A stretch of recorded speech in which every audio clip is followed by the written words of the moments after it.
విశ్వాసం గెలిచిన క్షణాలు. ప్రియ స్నేహితులారా, మీ అందరికీ శుభవచనం. దేవుడు ఏర్పాటు చేసిన కుటుంబ ప్రణాళిక ఎంతో పవిత్రమైనది. బైబిల్ చెప్తుంది. ఆదికాండం 2వ అధ్యాయము 24వ వచనం.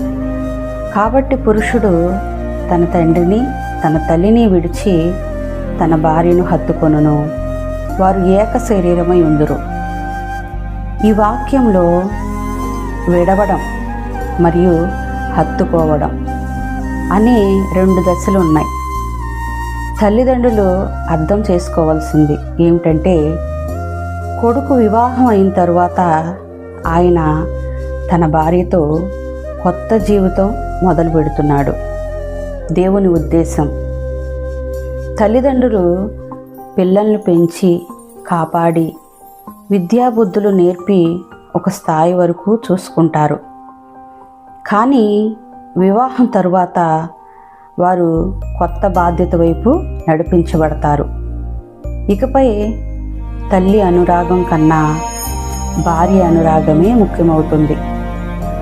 తండ్రి సూచన కన్నా భార్యతో కలిసిన నిర్ణయమే ప్రాధాన్యం అవుతుంది. ఉదాహరణ, ఒక పక్షి తన పిల్లలను గూడులో పెంచుతుంది. కానీ సమయం రాగానే వాటికి ఎగరడం నేర్పి గూడు వదిలేలా చేస్తుంది.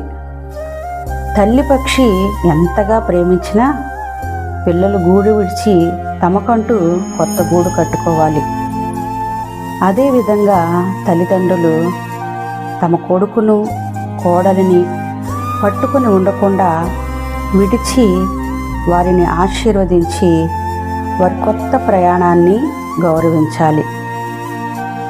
కొడుకుపై అధిక హక్కు చూపకూడదు. నా కొడుకు నా మాటే వినాలి అని పట్టుపట్టకూడదు.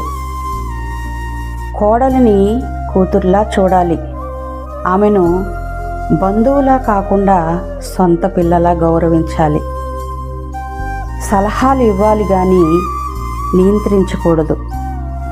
అవసరం ఉన్నప్పుడు మాత్రమే ప్రేమతో చెప్పాలి, కానీ వారే నిర్ణయాలు తీసుకునేలా అవకాశం ఇవ్వాలి. ప్రార్థనలో నిలబెట్టాలి. ఆ కొత్త ఇంటిని ఆశీర్వదిస్తూ వారి దాంపత్యం బలపడేలా ఎల్లప్పుడూ ప్రార్థించాలి. ప్రియమైన తల్లిదండ్రులారా, మీ కొడుకుకు పెళ్ళి అయిన తరువాత అతని ప్రాధాన్యం భార్యకు ఉండాలి. ఇదే దేవుని ఆజ్ఞ.